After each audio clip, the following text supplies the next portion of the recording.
Welcome to Stories of Brisco and Bradshaw. I would be Bradshaw. That would be your Chickasaw native, your Chickasaw Hall of Famer, Oklahoma's favorite son, Mr. Gerald Brisco. And we've got a treat today. It is a award-winning show. It's created all kinds of stir. It is the highest rated show, I guess. That's what I read on the internet.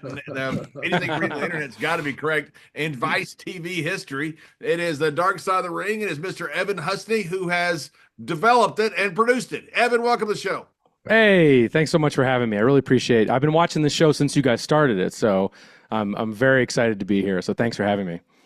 Well, thank you, Evan. And it's exciting to have you on. John called me about a month ago, right before the Mick Foley Hell in the Cell episode dropped, which I heard, by the way, was one of your biggest, most successful episodes that you've had in a while there. So I was glad to be a part of that, proud to be a part of that. Oh, and yeah. I feel like my contribution made it the highest ranked. 100%, 100%. Yeah, without a doubt, without a doubt.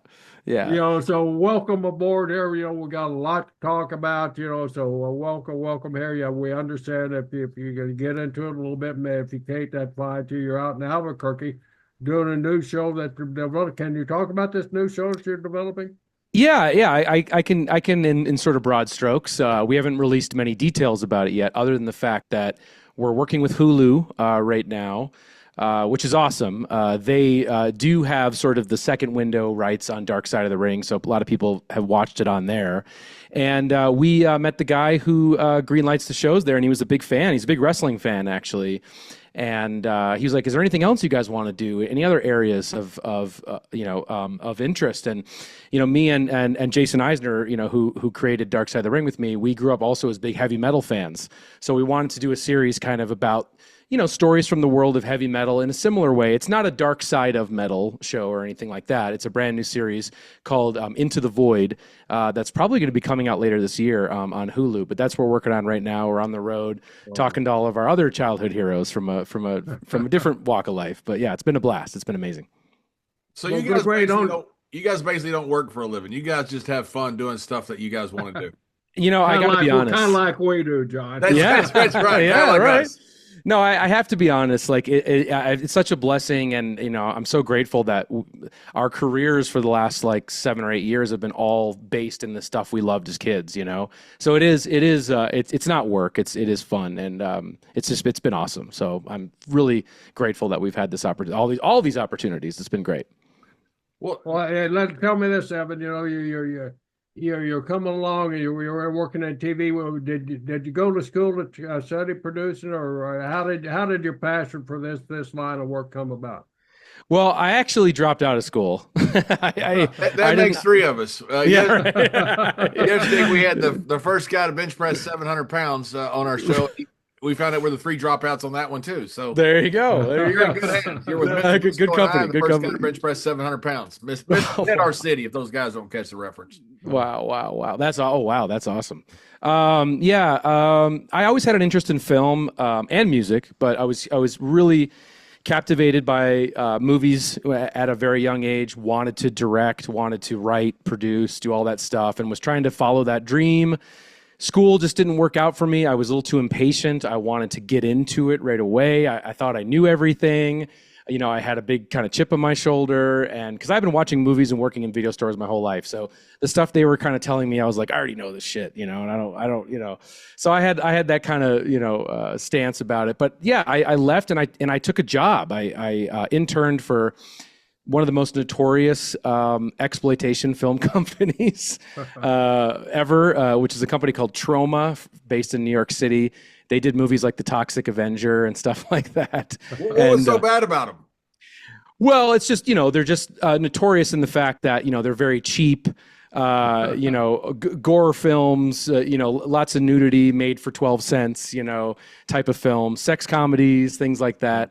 And hey, you got to start somewhere. And so I got my foot in the door that way. And that was also that really humbled me pretty quick, because those guys were real intense New York, tear you down to pieces, verbally assault you on a daily basis.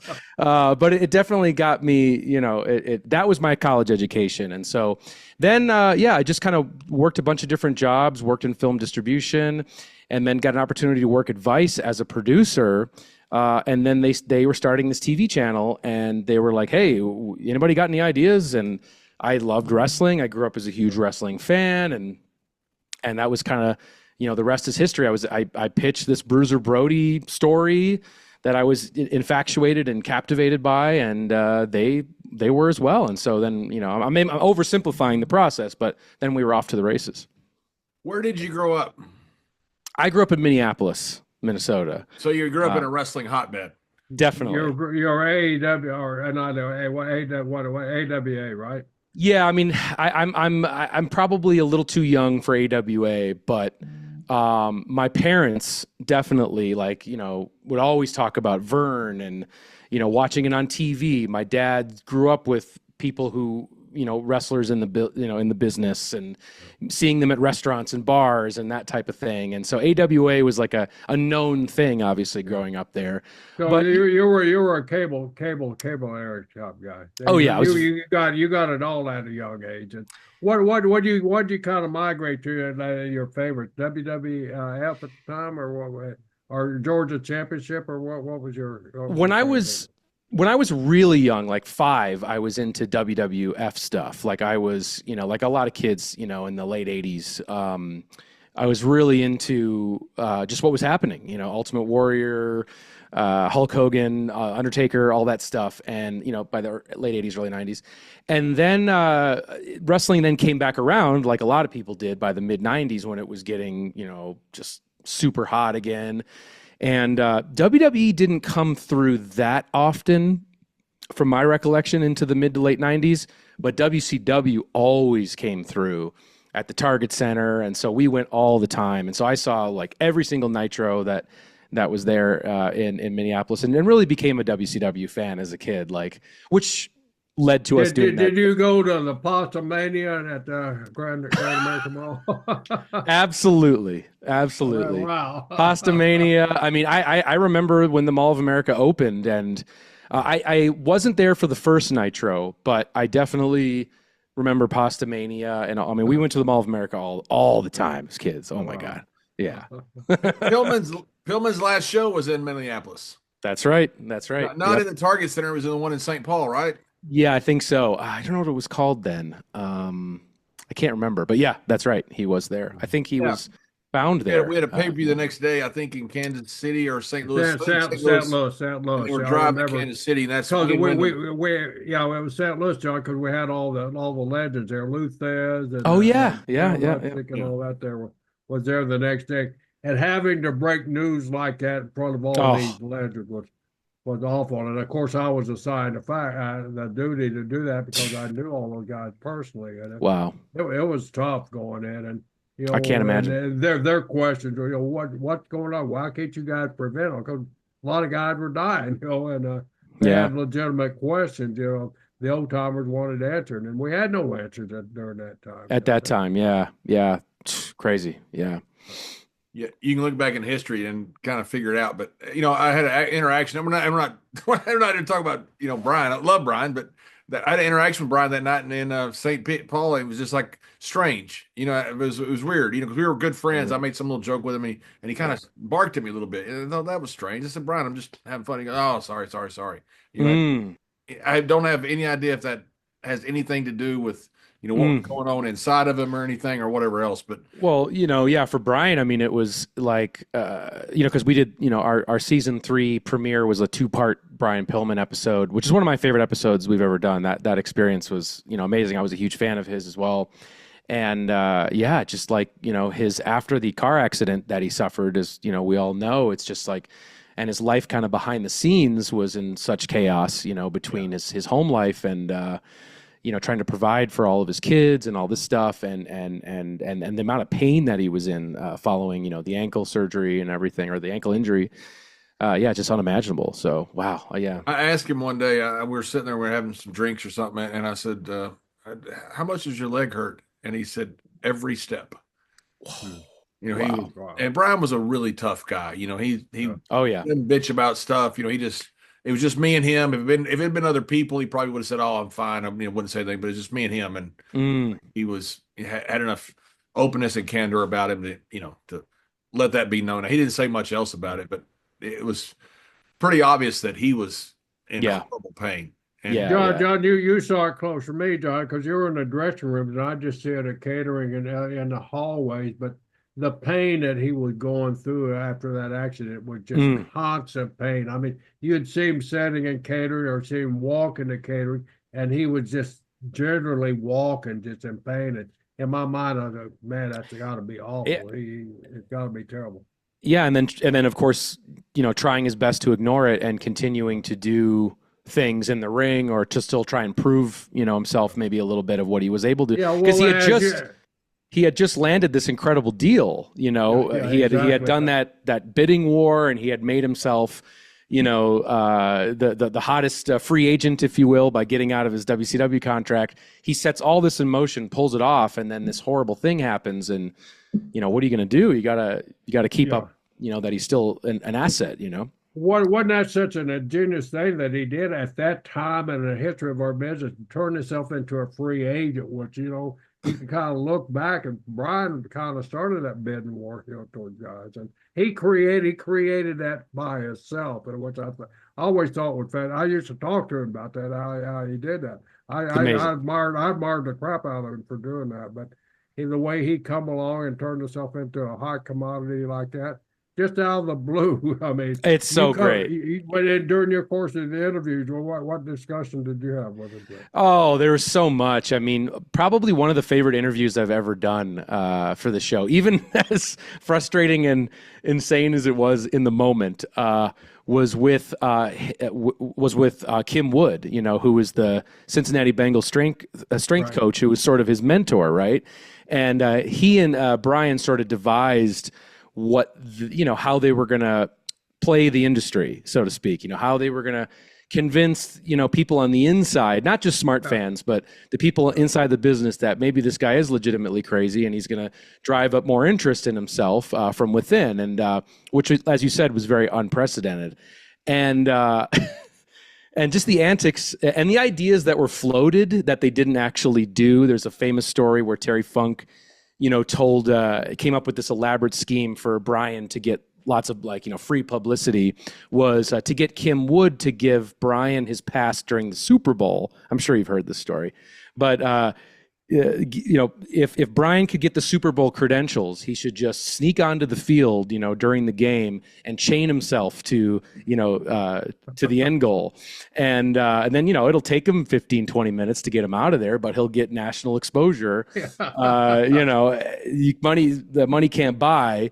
But of course, Kim's like, I'm not doing that. They trace every pass back to whomever, and that's going to, mess me up. So they didn't go through with it, but they were thinking about stuff like that. And Eric, Bischoff, sort of denies this to this day that he was worked by Brian, but those guys were very savvy. Like if you can make someone feel like they were in on it, then that's kind of the ultimate work. And so the fact that he was actually legitimately let out of his contract at WCW as part of an angle is amazing. Amazing. Right.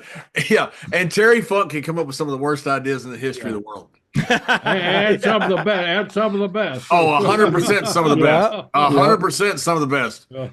I tagged with Terry, and he would come up with some ideas sometime about here's what we're going to do, kid. And it was something so crazy. And he would spend hours figuring out every little detail. Well, it's something that wouldn't work. We're going to steal a spaceship and go to Mars. And whatever it was, he would figure it out. And this is the absolute most insane shit I've ever been a part of. Yeah, I know. We all have a great Terry Funk story, but I got one of the latest Terry Funk story when Terry was in the care center out in Arizona, where he eventually passed away. I used to call Terry about every 2 weeks. I told John that Terry would sometimes just call me, say, Brisco, we had him, and just hang up on me. We had so we call each other back and forth one time. So, we always talk movies. Old movie, One Flew Over the Cuckoo's Nest. Oh, yeah. When Terry was in a care center, he said, Brisco, why don't you fly out here? I said, I got a great idea, Terry. I'll fly out there. I'll go get the hotel van. and I'll meet you in the parking lot. You get a bunch of your buddies. We'll Yes. make a break. We'll make a break for Mexico. And Brisco had 7 hours to Mexico. Yeah. I said, well, we'll have a hell of a trip there. Oh man. That's So, amazing. That's amazing. That's my favorite scene from the movie too. Is when they bust out of the they bust out and go on the boat and stuff. It's incredible. Exactly. Yeah. That's where we sold it from. Was one flew over the cuckoo's nest. That's Hey, great. Mr. Briscoe, you got called on the carpet for that, though. I mean, the place that he was staying finally had to tell you to quit telling him you're going to bust him out. Yeah, the care facility actually called me one time and said, "You got to quit telling him you're going to meet him in the parking lot." Oh, He said, "I'm going to meet Briscoe in the parking lot." What the hell's this Briscoe shit. character? So they got my number through Terry contacts, and one of the managers of the deal said he's getting everybody riled up that you're going to meet him out there and you guys are going to make a break for Mexico. Please don't tell him that. he's probably down to do it. You know, he's definitely down to do it.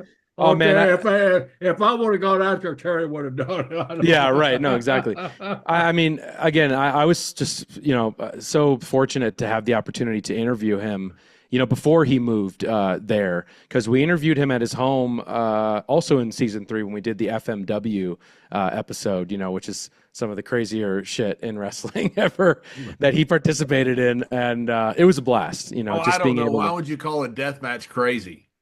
Yeah, right. With an exploding ring? It's amazing. I don't know.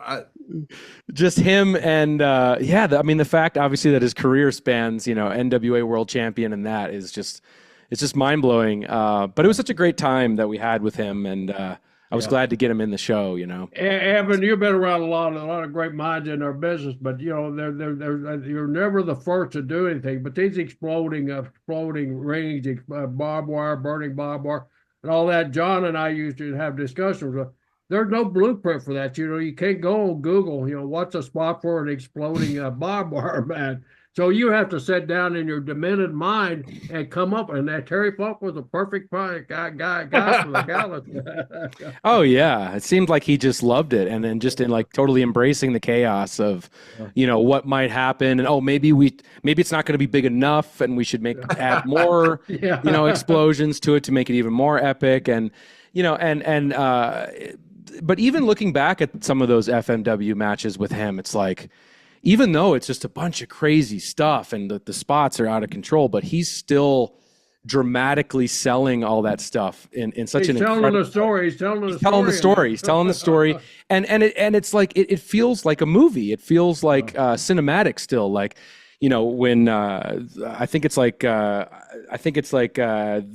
timer's counting down, the ring's gonna explode, and then like Terry Funk's left in there, but like Onita's like, oh, he's my mentor, I gotta save him, and so he rushes back in the ring to cover him and to protect him while the explosions go off, and then they're both crying and arm in arm taking each other to the back while there's like moody Japanese guitar solo music playing. It's amazing. It's one of the most amazing moments I've ever seen. Like, it's so great. He's the only one. If you did a no people in the arena, I quit essentially match, and so you had to yell at the end of it, my eye. Yeah. No one, I don't know anybody else in the business that could have got that over. No, you're 100% right. And yeah, I mean, he's my number one. And always just been such an admirer of him. And anytime he's on screen, he's just so captivating, and that unpredictability is incredible. Love Terry. He's the best. I came out in Austin one time and I was tagging with Terry, and the place went ballistic, and I thought, damn, I'm over.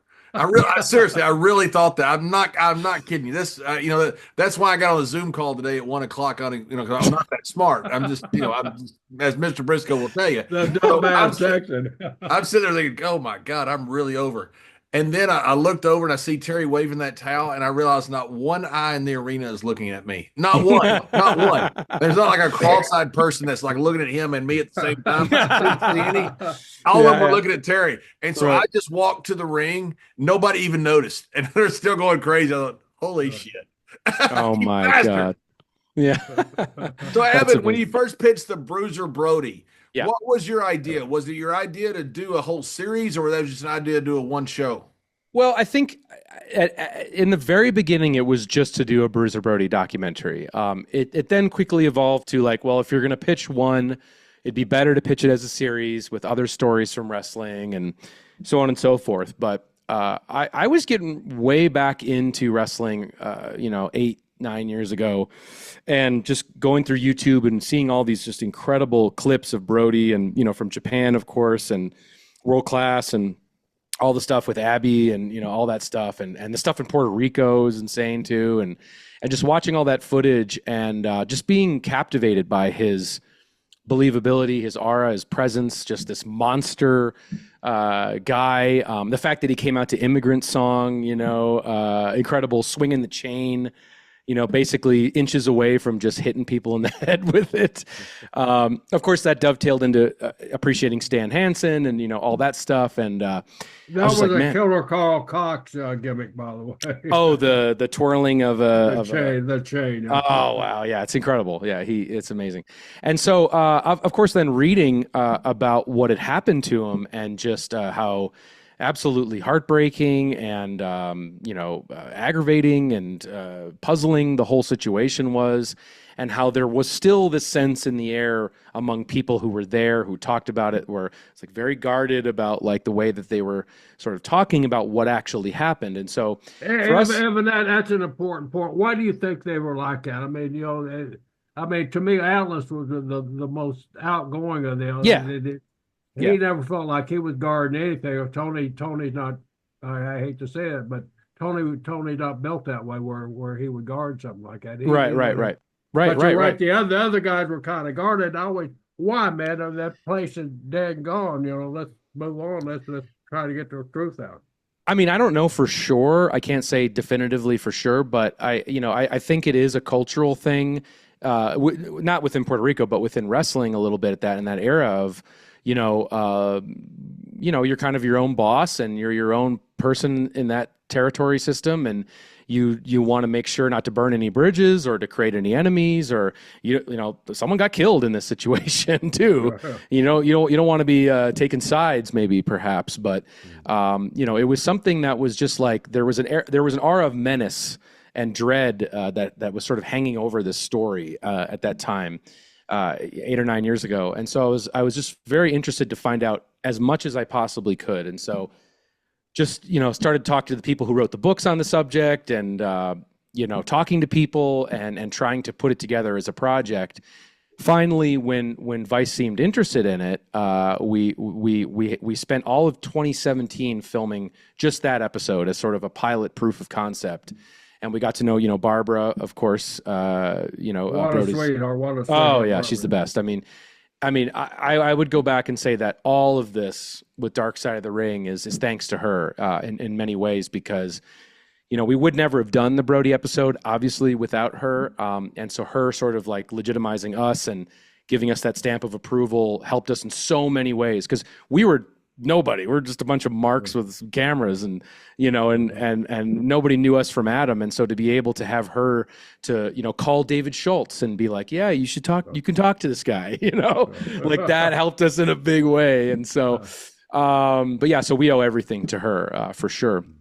But yeah, we started talking to her, Tony, Dutch Mantell, of course, and of course, Abby, which was my first okay, this is going to be a wild experience, this is going to be not your grandmother's documentary show, and it was interesting. Interviewing Abby was like, boy, were we in and over our heads. Wow. Like we had no idea, and just try and break through just obviously someone like Abby who still protects the business in many ways, and also is used to dealing with outsiders in a way and keeping up appearances, and also who will hustle the money right out from under you. No kidding. Oh man, he got me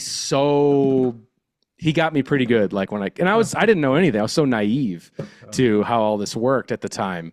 And I thought I was ahead of it. I thought I was I'd done my research, and I had some little, I had some money tucked away to the side as my Abdullah hustle fund in case if I needed it,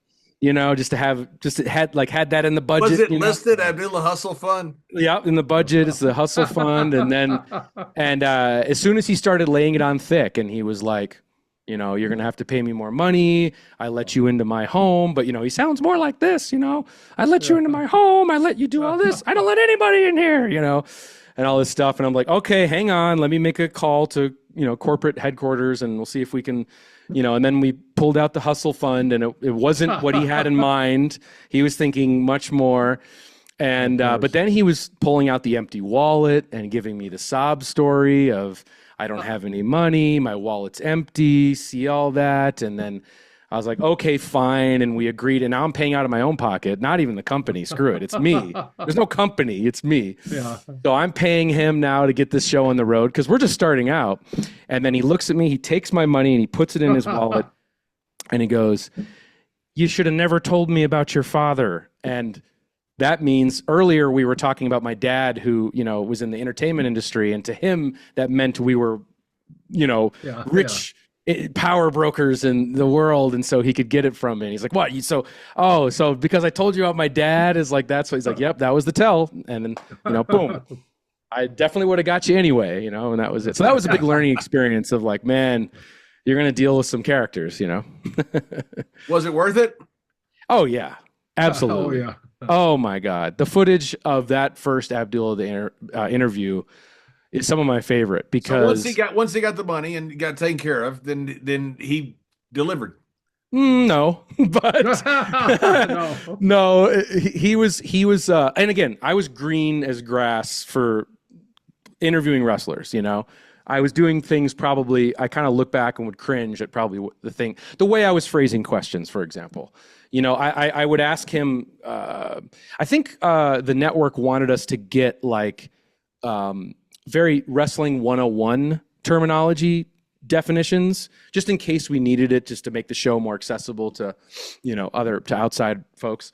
And so I'm having to ask him like about like, what's a gimmick and like what's, you know, these like terms. And he just would look into the camera, but it was money. And he would look into the camera and he'd just be like, you know, if Bruiser Brody was here, what would he do to this kid right now? Like, what would he do? Would he beat him over the head? Would he choke him out? You know, or whatever. And like all this stuff. It just makes for great TV. But we were scared. I was legit like terrified of him. But it wasn't until I realized I was getting nowhere with him. And until I was like, you know what, pause. And then I got out my laptop and I hooked it up to his TV and we just started watching Brody matches together.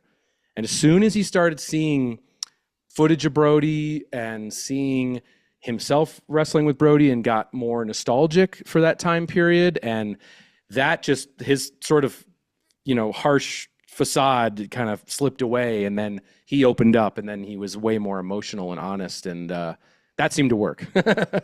So that was good. But then at the end of the day, it was an incredible experience, you know. Was he one of your toughest guys to interview like that, or what? In the beginning, yeah, just because it was just hard to navigate, because, you know, you're thinking about the edit and you're thinking about like, man, I hope this is going to translate, you know, to somebody watching it at home. You know, so I wasn't sure. So it was difficult in that sense. And it was difficult just being like, I don't know what's about to happen. Like, is there things going to go sideways? You know, and we had just come from an experience with Tony Atlas where he was our very first interview, and he got very frustrated with us and actually threw us out of his house. Wow. Wow. Oh yeah, we've come a long way. Tell us. Hey, wait a minute. He went from Tony Atlas to Abdullah? We went from no. We went from Tony to Dutch, and he was great. I mean, that was like, you know, we could level, you know, we were on the same page. And then we went to Abdullah and it was just crazy, but it's just a wild experience, you know, it's, you know, but Tony, oh man, I mean, I've told the story once before, but you know, cause I love Tony, and I just, let me preface by saying, I love Tony. There's a new Tony Atlas episode coming up, you know, next week, you know, Gerald, you're part of that. And, and, you know, we're good. You know, we're all friends now, but basically we had, just like today where I was trying to get on this call and like my freaking hotel room I couldn't get into it. They had to bust it open with a crowbar. Just these things happen, you know? And this was our very first interview. And what had happened is, and you got to keep in mind, it was like a 1.5 year build up to get to this point of like, we got the budget to make this show. we're going into production. Our dreams are coming true. We're here and we're doing it. And I'm seeing it. And Tony's giving this incredible interview, just passionate. You know, I would even characterize him as being somewhat traumatized again by reliving that horrible experience, you know, of what had happened in the locker room. And I'm just sitting there behind the camera being like, this is how I always envisioned this show. Like, I knew wrestlers would be the most captivating storytellers. They're reaching, it's coming out of the screen at you, you know. Anyway, so we do this interview and I'm like, God damn, I'm thinking to myself, that was fantastic. And then I look over at my camera guy and he's just sweating. And I'm like, oh no, what's going on? Didn't get any of it. Oh my God. No. None of it. And I swear to you, I went outside and just laid in the middle of the street. Like, I literally was just laying in the middle of the street because I was like, you know, this whole thing that we had dreamed and imagined, it's never going to happen now, you know? And thankfully to my, you know, my partner in crime, Jason Eisner with this, Jason Eisner, he was just trying to get me up off the ground and be like, dude. And this is like it was like a 2-hour interview, probably 2.5-hour interview. And he was like, you got to get back up. You got to go back in there and we got to get it. You got to find whatever strength you got and we got to do it again, you know? And I was like, okay. But you haven't told Tony yet, right? Haven't told Tony. Oh, that's a bad conversation. Oh, dude. So I go back in there and I'm just like, I can't fucking believe this. Like, it was some camera malfunction. Some random horrible thing. It wasn't like an incompetence thing. It was just like a fluke thing, you know, which just makes it even more unfair, you know? So anyway, I'm like, Tony, and we're sitting on the edge of his bed, you know, or something. And I'm just like, we didn't get it, you know, we didn't get it. And he's like, and then I'm having to explain, we got to do it again. Of course, he wasn't thrilled about that, but I was like, look, like, we'll, you know, get something to eat. We'll relax. We'll take some time and then we'll get back into it, you know, in a little bit, no rush. And, you know, and then he was sort of saying like, you know, this is what Vince McMahon would do, meaning like, you know, he'd be doing promos all night if they weren't right. Like, we got to get it right. And I'm like, yeah. And it's like, you know, and like, remember, this is all for Barbara. Like, we're doing this for Barbara. It's not for anything else other than that, you know? I mean, shame on you. Well, no, but it's true. I mean, you know, it's true. Okay, I'll take your word for it. No. Yeah, I'm with you, Jerry. Shame on you. God. Well, you know, I gotta get it, you know? And so, by the way, we'd have done the same thing. Yeah. See, there you go. You got to get it. Right. So then, okay, we're going to do it. We're going to take our time. We're going to set it back up. Long story short, we set it back up and we sit down and there had been this couch, okay, that when we walked into Tony's house that morning, he was like, don't sit on this couch. Okay. It's like a leather couch and it was like peeling. Okay.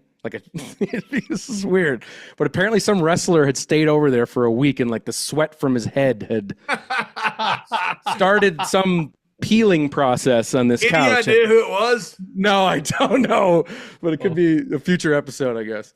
So, so we're looking at this peeling couch. We're like, all right, we're not going to fuck with the couch. I got it. And lo and behold, as soon as we're starting to roll, lights are set up.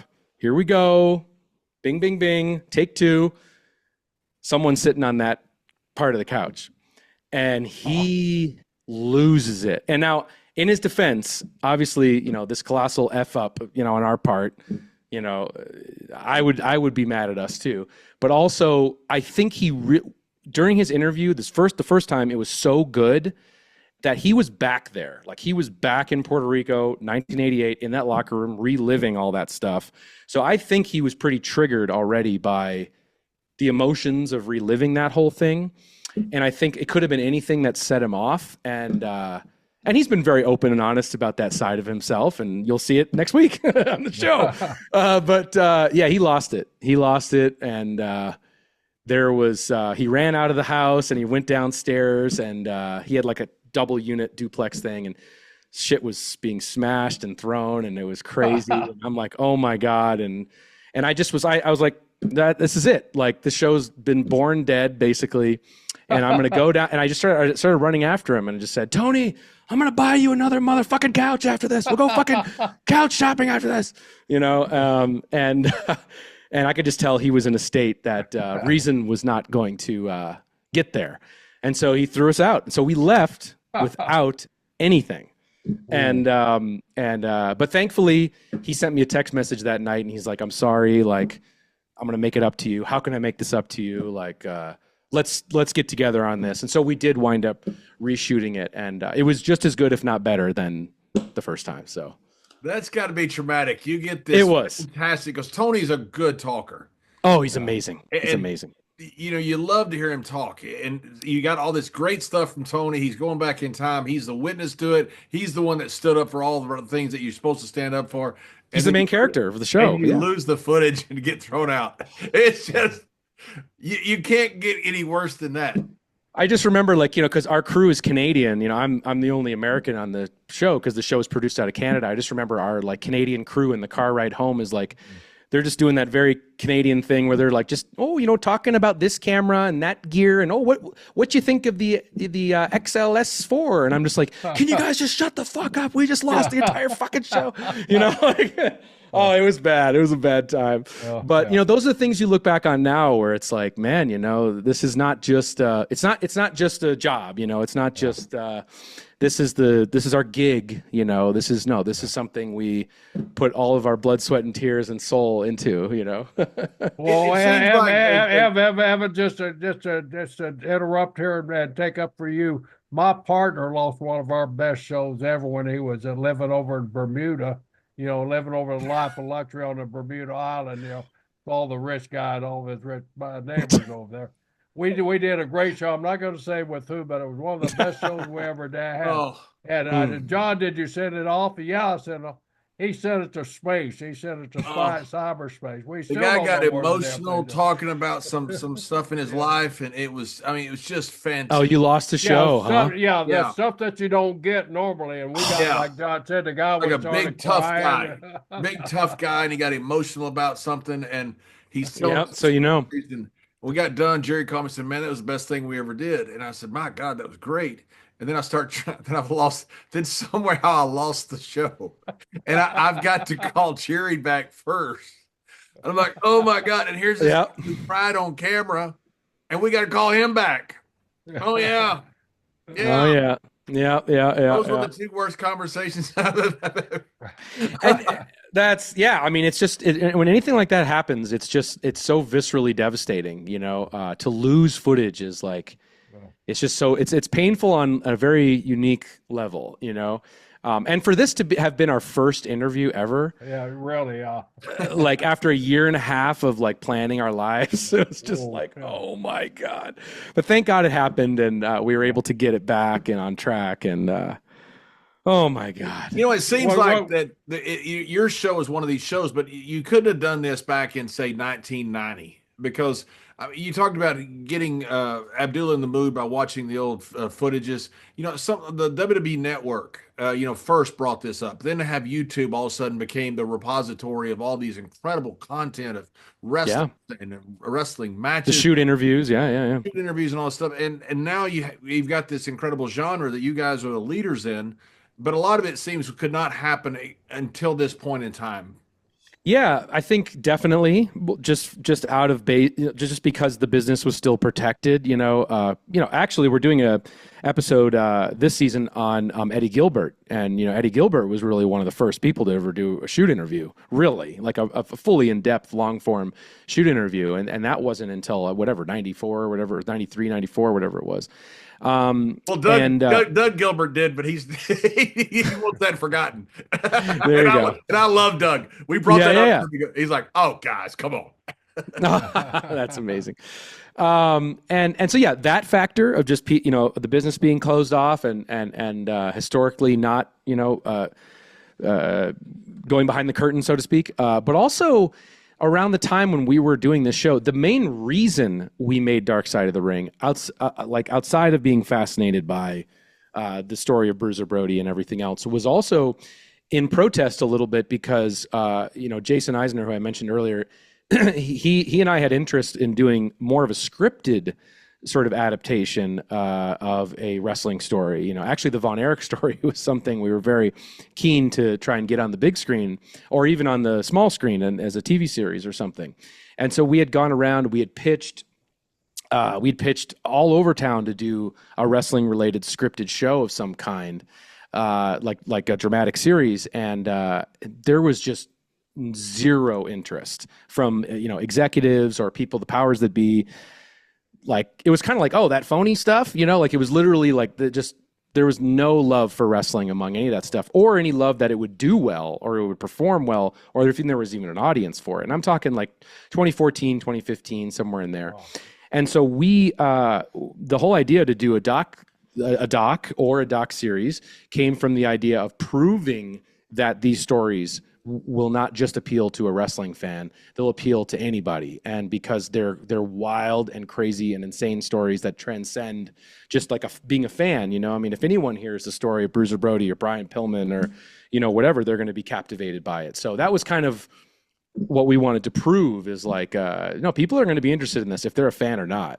And so that's something we always keep in mind when we're making the shows, is like, yeah, we want to make sure the most hardcore fan finds something new or something engaging in it, but we also, we really want the normal civilian people to be captivated by these stories. That's the whole point of it still to us. Yeah. Did you have anything that surprised?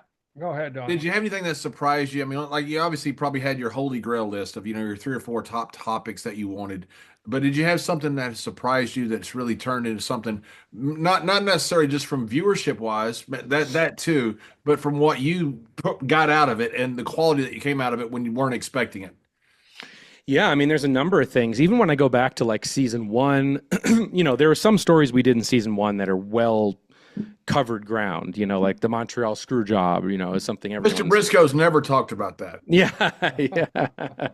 Right. I man, it would have been great to have you on that back in those days. I think you're mentioned in it, and I think there's even an actor playing you in it. It was not Jimmy, one of Jimmy's friends, Jimmy Corderas' friend. Oh, right. Yeah, that's right. Amazing. So anyway, going back to season 1, there was like, so we're doing those episodes that, we all knew as fans, right? And we're telling the story. But then there's like stories like the Gino Hernandez story, which was kind of this like wild experience where it felt more journalistic, where you're going into uncharted territory and you don't know, because obviously for those who don't know that story, there was a long-standing rumor among the boys and promoters in the business that he was murdered and not and died under sort of mysterious circumstances, not a drug overdose, even though there was a lot of overwhelming evidence that pointed towards that. But still, the weird characters we met, the sort of nefarious criminal underworld people we were connecting with during this telling of that story, that was like getting in over our heads, but like in a different way. Did you find out anything in that story that you said talking to the dark side people? Did you find anything that you couldn't really put on the air, or what? I mean, for I think it was like 25 or 30, probably 30 years. Gino's mom, who we were surprised to find was still alive, and she's a big central part of that episode. And she had believed for decades that her son was murdered because there was all these very suspicious characters floating around, and they were never allowed to see the body. They were never allowed to, like a lot of stuff was like kind of handled for them, by sort of nefarious characters. And so she'd believed for so many years that this was going to happen. She was always looking over her shoulder. She was living like in life of fear. And lo and behold, just by some really good, old school journalist detective work that our staff had done at the time, they had basically tracked down some people. What was confirmed is that Gino was part of like a underground drug syndicate. Like he was dealing, cocaine, going down to Florida, picking up a few keys and bringing it back, and he was part of the club scene and everything that was happening in the 80s, it was the 80s. And he was doing that. But we found like the guy, he didn't go, he went on the record, but he didn't go, under his own name or his real name and his identity on the record. But he was the guy that was making those trips with Gino to pick up the keys, and And he was very close to that, to Gino, and very close to all that stuff, and had basically reiterated, like, I can promise you, swear in my children, and that nothing happened to him that there was any mysterious circumstance to his death with either myself or any of the people we were working for. We were all very concerned about him. We were very in terms of the path he was going down. And, a lot of the stuff he was using was like uncut, and super pure. And you know how that can go in terms of overdoses and stuff. So yeah. Wait a minute. What are you saying? We know how that can go. You guys know how that goes. So we've heard. You've heard. We don't, right? We don't like cocaine. We just enjoy the smell. The smell, right? Right. So it has a smell. That's what I heard. That's what I heard. Yeah, it has a taste. But anyway, so to be as close to that, and to find out that, and many people will say, "Oh, well, that guy's working you," and he does sound evil because his voice had to be altered in the show, and it's hard to convince people. No, but like I sat and met with him, and I can, and so he sat down and recorded a whole hour long. You only see a piece of it in the episode, but he recorded a whole hour-long thing for Gino's mom to hear. Like, let me break this down for you of like what actually happened, which was so powerful, so emotionally, just like one of those moments where I was just like, man, this is heavy, heavy, heavy. And just sitting there and her listening to him speak for about an hour just about like her son and what had happened and apologizing for, him getting mixed up into this whole thing and what had really transpired. So you only get to kind of see a snippet of it in the show because, you're editing a 44-minute show, but that experience of her listening to, and she's not listening to a garbled voice that sounds like, Darth Vader or anything. She's listening, to the guy's genuine voice. And so, it was, that was a wild experience. So I've talked to so many guys that obviously, because I broke in Texas that knew well, and they will all. John, this was right during the time that you were trying to get into the business, isn't it? Right. No, right before. Yeah, it's right before. So I'm at, all the guys that I was there knew Gino very well. They are almost all 100% convinced that he was murdered. I mean, there's still things that are, there are things about it that even getting to the heart of what I believe, I believe he wasn't personally. That's my personal opinion, but there's still some details that are a little questionable, I will still even say. And I can understand why people think. I think there's so many different circumstances that happened. One after, like, these kind of unrelated events that happened of people really trying to protect him, even in death. That I think made it that there was actually more of an absence of information, and I think in that absence of information leads to doubt, right? So, like for example.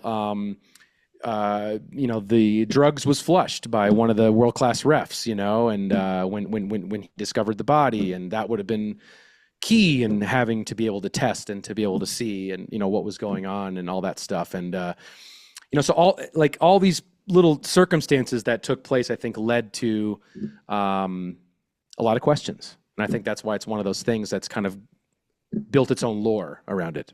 One thing that I think is so interesting when you guys cover, history, and I guess you guys are, discussing seminal moments in wrestling, whether that's controversial, whether it's historic, whatever it is, was like the original Sheik. We had Brian Solomon on, and it's just, I'm just blown away by the original Sheik. He made, according to his tax return in the early 70s, $600-something thousand, and that was his tax return. Yeah, right. So you can do the math in your head that what he probably makes. It was such a cash business. Mm-hmm. He was an unbelievable, huge star because he didn't give in to one territory. He really just chose to go around. It's different from an NWA champion who was booked different places. He booked himself, which was a logistical nightmare. Mm-hmm. But like the Sheik, I mean, do you feel like you're doing a historical doc? Do you feel like you're doing a personality doc? When you're doing something like that is so interesting with so many layers that so many people don't know that much about, how do you look at it when you do it yourself? Yeah, it's a good question. I mean, those are some of the most challenging episodes to make in some ways. The episodes that aren't sort of focused around like one particular inciting incident or event or a chapter in someone's life, when you're trying to encapsulate somebody's entire legendary career like his in a short amount of time, it is very difficult. But what is captivating, about him, and I think one of the things we wanted to highlight, first off, doing all these historical pieces or more historical pieces, like when we did the Harley race episode, or some of those other ones, they're so fascinating, and the footage is so incredible, and people really get to see how like someone like the Sheik laid so much groundwork in terms of believability and taking it to the next level and kind of creating a more theatrical side of wrestling, while still maintaining its authenticity, but also its sense of menace and violence and being hardcore and stuff like that. And also,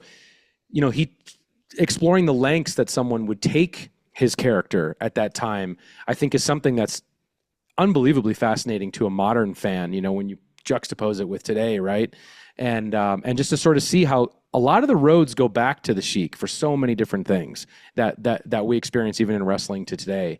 So it's kind of looking at it with that landscape, but also kind of looking at it too, to have a sort of a theme, if you will, or something that we can really explore with an episode about him is, and it's similar to a Terry Funk in a way where it's like, it's a hard spotlight to give up, and for him, it was, he was a tough guy, and he was going to stop at nothing to keep going and to ride it out as long as he could. Uh-huh. And, there's many, we just talked about FMW. I mean, that match where he's in the ring that's literally on fire is one of the crazier visuals in wrestling.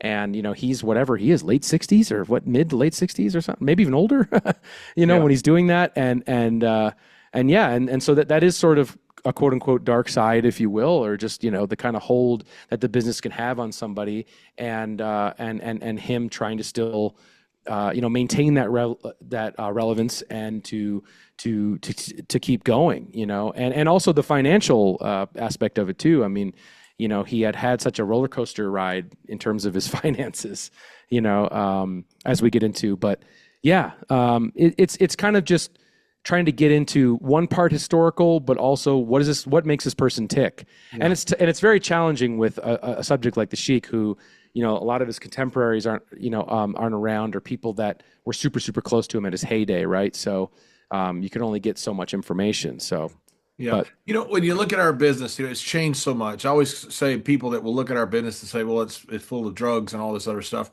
It's very similar to say, what is North Dallas 40 compared to the NFL today?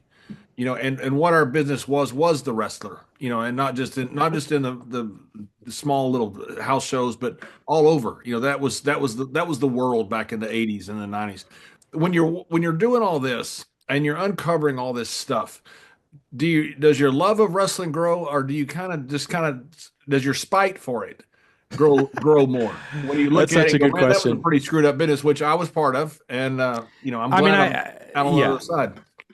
I mean, there's obviously moments, right? Like there's moments when my affection for wrestling have, swayed in one particular way or the other.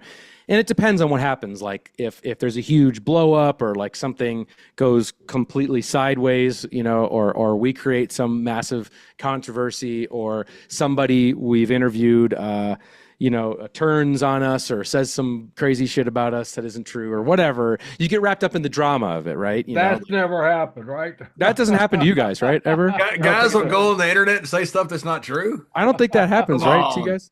But like, when you're part of the like the Meltzer, for lack of a better term, ecosystem, and it's such a dramatic business, like it's like feels like being in high school sometimes, and at best.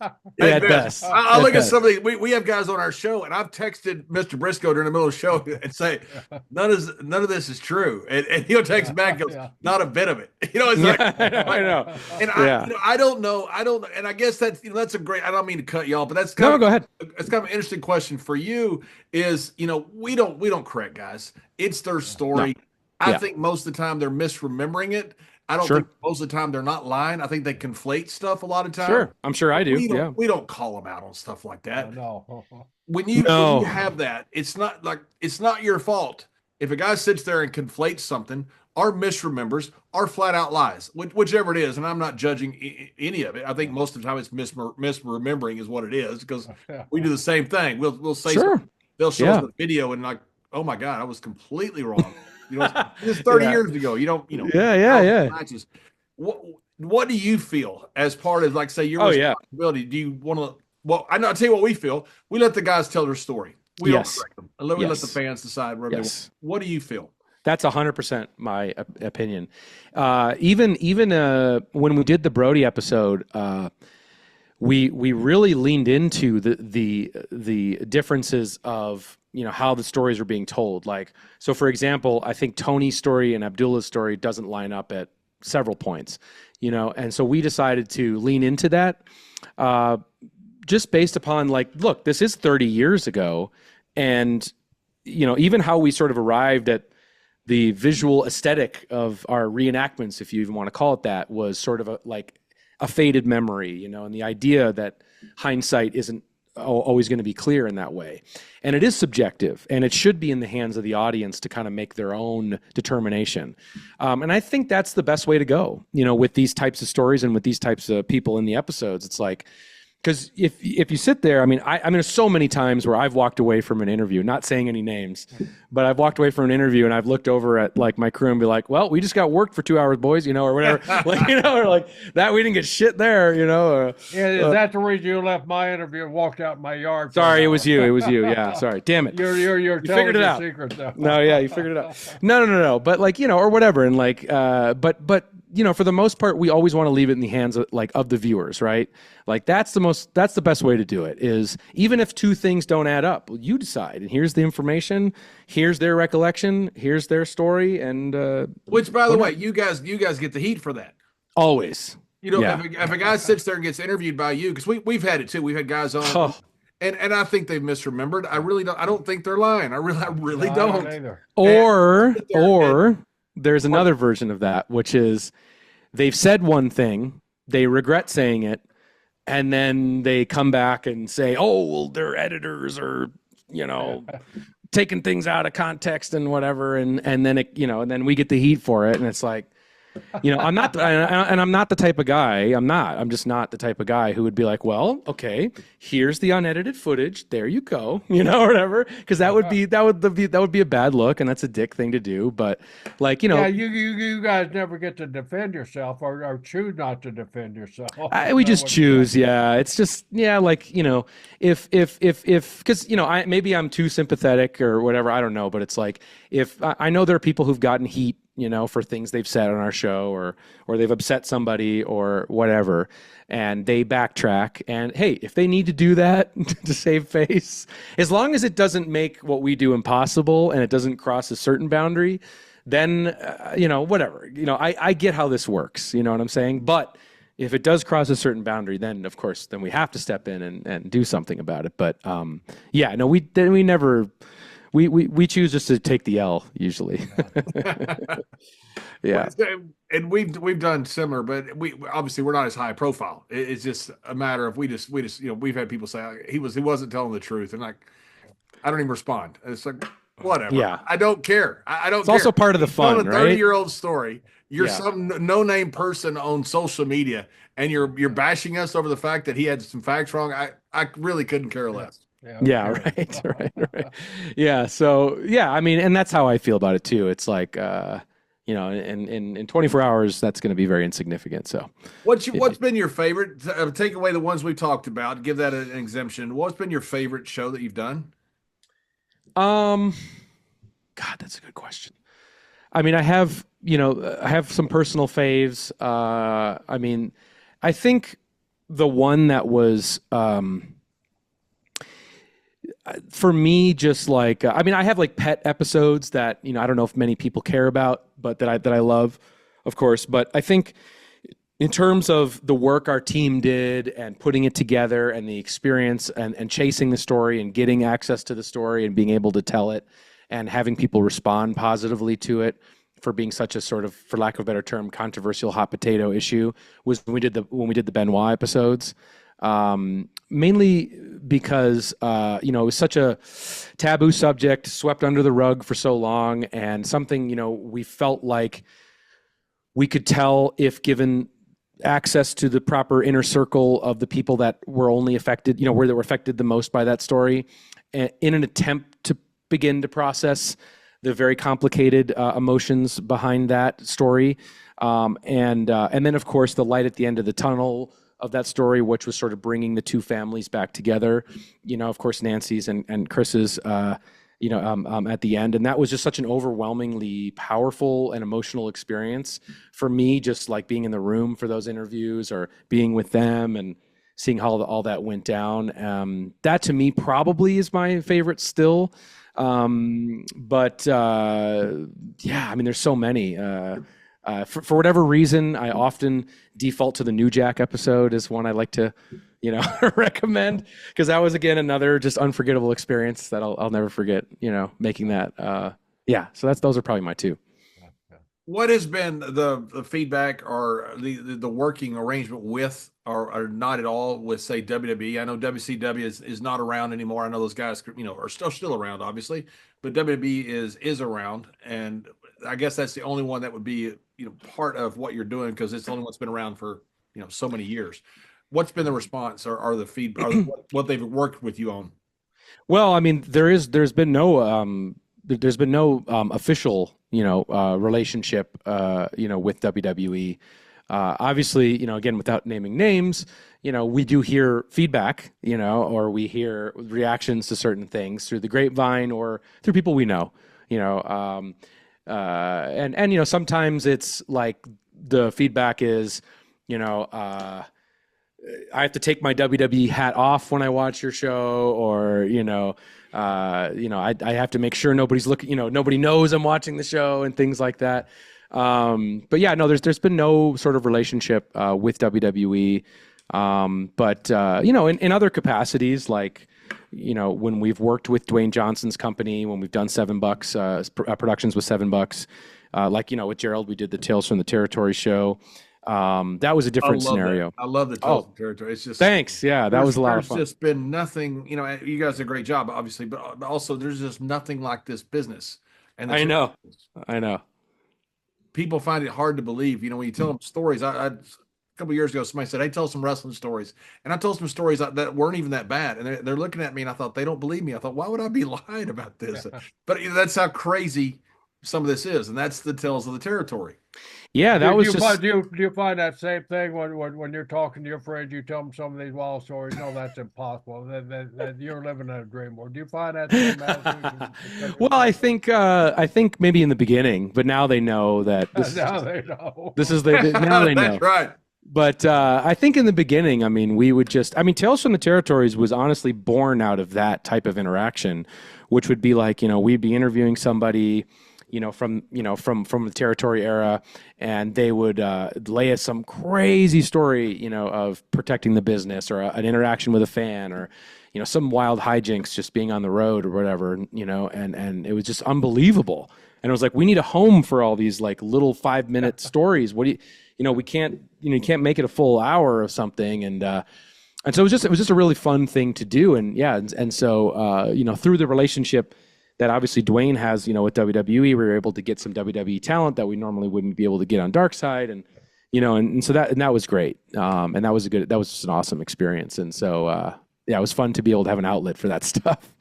Yeah, you guys as archive of content, you got to have some of the most fantastic stories ever in the history of our business. Yeah, you're right. Maybe you create a story where you can just get those outtakes. Oh, I know. We have a podcast right now that we're doing that's devoted to that same idea. That idea. I did the math like a few months ago. I think it's like for Darkside alone, not counting the other shows, I think it's around over 500 hours of interviews. Wow. And I think it's like 4% of that material is made it to the air, so there's a lot. So like we just did this, again, this is the type of story that you get that you just have no place for, but it needs to have a home, which is Bret Hart told us this story. I don't know if you guys have ever heard this, but Bret was on a plane. This is in the mid 80s, you know, when he's in the tag team with, you know, Jim the Anvil, and he's on a flight. I think it's a commercial flight, and they're in, you know, first class or whatever. And there's this like rock and roll looking guy, and he's like, "Oh, so what do you guys do? You know, like what do you guys do? Oh, you know, we're wrestlers. You know, oh, okay, cool. Well, what do you do? You know, he had like a look, right? And he's like, I'm Sammy Hagar. Have you guys heard this story? No. Okay, so he's like Sammy. Oh, Sammy Hagar, and he, for context, he had just been announced as like the new lead singer of Van Halen, right? So, I mean, you know, yeah, they knew the I Can't Drive 55 song, but it's like, oh, it's fucking Sammy Hagar right here, right?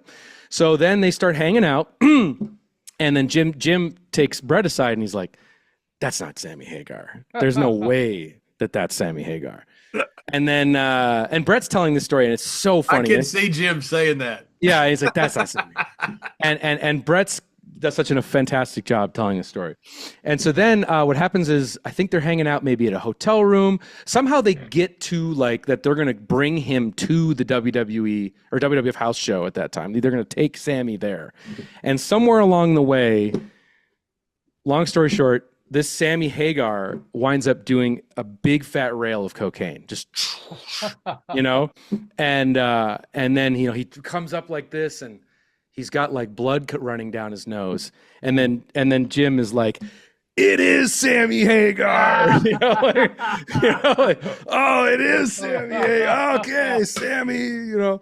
And so then they bring him to the show and they introduce him on I think it was when they used to run shows on the Madison Square Garden channel. I think it was only aired there. So it was like a regional house show or whatever.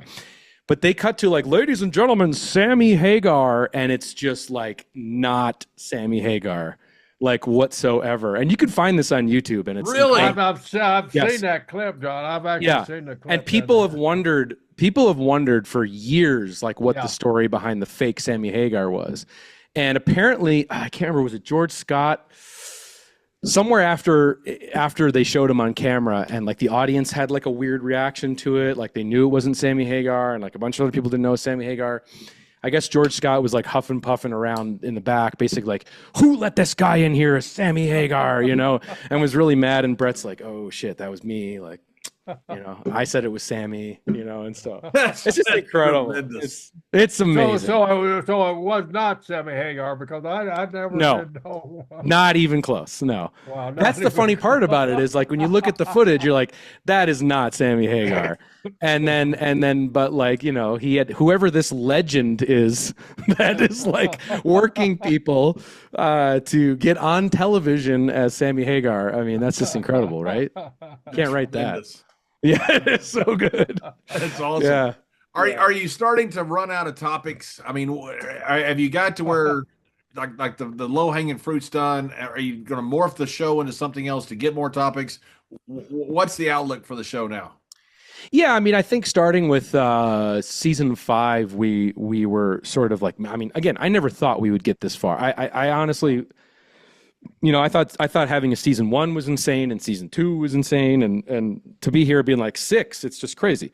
So we never knew it would go this long, and I think by 5 it was sort of like, you know, because to me, you know, the name of the show is I'm not going to say it's a blessing, but it's almost more of a curse in ways, because it was a name we came up with at the 11th hour.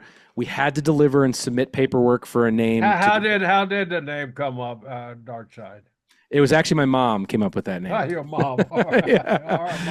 All right, we couldn't think of a name. We came up with the longest list of the stupidest names you could think of, like turnbuckle tails, you know, and just shit that you'd never use, you know, and we just couldn't think of a name. And my mom was just like, you know, thinking Dark Side of the Moon, you know, just like Dark Side of the Ring, man, you know, and I was like, oh, that's pretty good. And then that was the one they ultimately decided on. And you know, it's an evocative name, I guess, and of course it's now spawned all these spin-offs and other shows and stuff, but But it's a little bit of a curse too, because it evokes negativity and inherent, and that isn't always what our ethos is. Our ethos, it's kind of incongruous to our ethos. It's not like exactly. You've kind of lightened up on that dark side too. Yeah, totally. And it's, because we're all about more like, this is the human side of the ring. We're going to humanize the wrestlers, because you've always seen them portrayed in a sensational way, or just seen them portrayed on TV as wrestlers. Let's humanize them so, as the real people that they really are. And I think that's what fans like me at the time wanted to see, right? Let's take away the facade of, the business and who are these people and who are their families and what makes them tick and what made them, all that stuff. So the name was a hard thing to sort of like, explain to people, like, no, we're not actually here to like bury you and, ruin your life and your career and stuff. It's more just about this sort of moody, atmospheric, exploration of this business. So starting with season 5, it was like, let's try to, it doesn't have to be a show where somebody dies in the end. It doesn't have to be a show where there's a major controversy. Like, what if we did a show about a really great guy? What about John Tenta? Like, what if we did a show just, and obviously his passing is, it's sad, and it's something that obviously was, hugely effective to his family. But here's a guy you can't say one bad thing about, and why can't we do that? So there have been times where we've had to open, I think, what the perceived sandbox, the limitations for the show is in order to do that. So even with like, Black Saturday is not something you'd automatically assume. Yeah, it's like a story of what's sort of happening behind the scenes, and it's sort of a, there's some intrigue in what's happening, in there, but it's not like, we're not talking. It's very different than, say, like the killing of Bruiser Brody and something like that, right? So that was a very long way to say that, yes, we've sort of had to kind of broaden our horizons a little bit and really take into account some stories that we may not have considered earlier on and have found just as rewarding. For some reason, we wrote them off earlier on just as being not a fit, but now then you look into it and you're like, no, this is a fit and this is compelling. And I think anything that's compelling in the wrestling business, we should be able to do, And do you see any trend here? Because you have a Black Saturday, which Mr. Briscoe calls Green Saturday because he makes Green Saturday, yeah. And then you have the Montreal Screw Job, which Mr. Briscoe happens to be involved in. Then you have David Schultz, who Mr. Briscoe and his brother were walking out and saw the whole thing. John Stossel on the ground. They thought he was dead and had to go to the ring. There seems to be a commonality here of Mr. Briscoe with every controversial moment in the history of wrestling. The dark side of Briscoe. That's right, the dark side of the Briscoes. And we're not going to get into my grandfather. Yeah, we can talk about his grandfather. We'll do the whole lineage, the whole family tree, the whole goddamn thing. I just want to tell you, if you have a train, don't go near the Briscoe house. That's all I'm going to tell you about his grandfather. Yeah, right. Oh, I love that. Go ahead, Mr. Does your crew have anything to do with the dark side of comedy or dark side of the NFL, or how did that obviously spun off of your ideal of Dark Side of the Ring? Yeah, no, we don't make them, ourselves, but it's it's something that the network has sort of franchised out and built out, and Dark Side that was your original concept. Yeah, network as usual takes as usual. Yeah, I mean, it was something at first we weren't sure about, and then then we, we're able to work something out, and then now, and that it creates success, for our show and for everything else. And so, it's something, again, I just never would have thought that would have ever happened back when this show was looking, and there were several times I sort of oversimplified the process of getting the show on the air, but there were several times, not even just with the Tony Atlas situation, before that, where there were equal moments of me wanting to lay in the middle of a street to try to get the show on the air.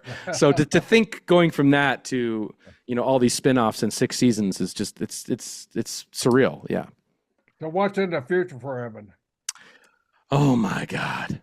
Well, I'm going to get in the ring. I'm getting ring ready, and no, I'm just kidding. That'll be on the internet tomorrow. Oh, well, I had to take a bump once, which was horrifying.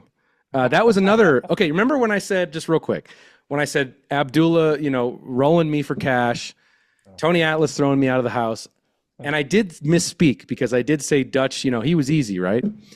We actually set up a ring in like an armory in Tennessee just to get some shots of Dutch like standing next to a ring or whatever for the show.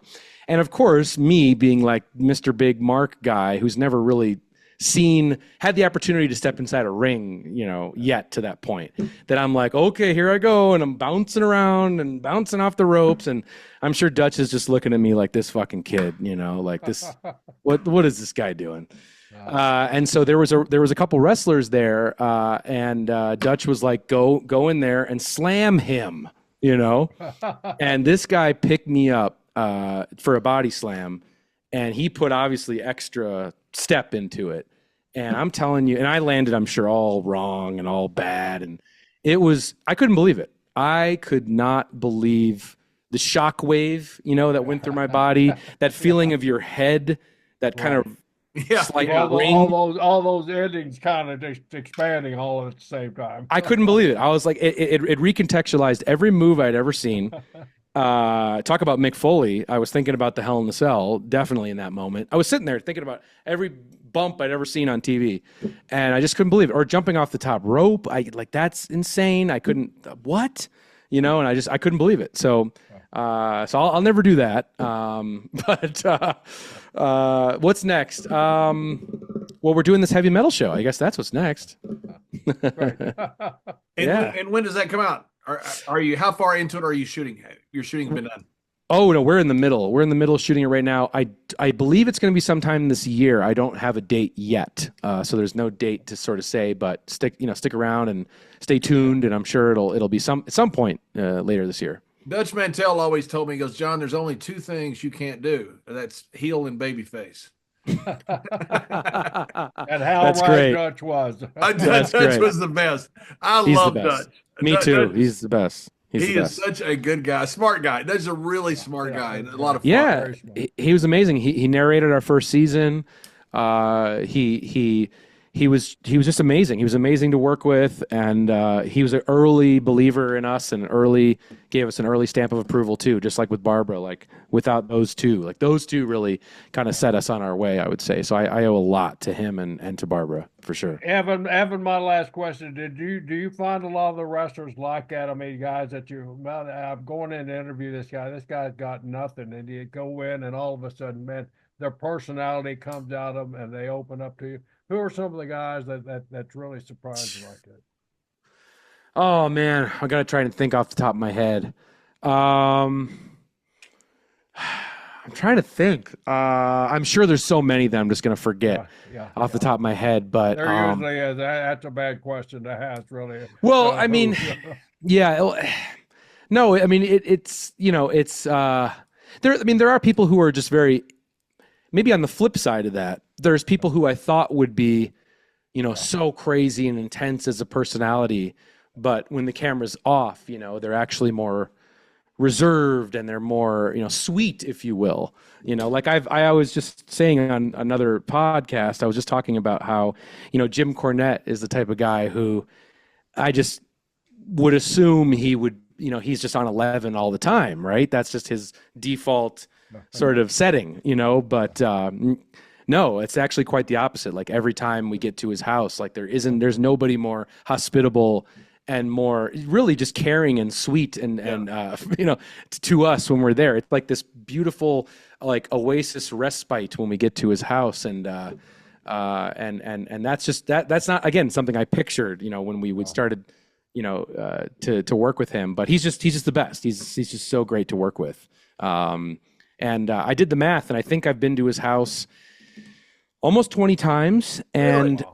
I think, I was like, you know what? I don't think I've ever been anywhere else other than like in any other towns than other places I've lived in than Louisville, Kentucky at his house. There's no other place I've been to more than Jim Cornette's house.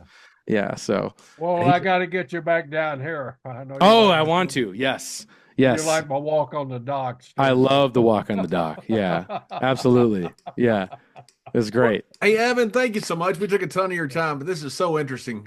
You've done a great job with the whole franchise, with the Tales of Territory, and it's so fun to watch. You really are a keeper of the history. You know, Oh, thank you. the 500 hours you have of those promos, that's in the wrestler's voice. That's going to be gold forever. You know, It is. I mean, that, people are always going to want to see. yeah, and there's a lot of last interviews in there too. You know, there's a lot of people who've passed on since we've done the interview, so it's very important stuff to document. You know, so I'm grateful we had that opportunity to do that. So, but thank you guys so much for having me. This has been so much fun and it's awesome. Yeah, thank you.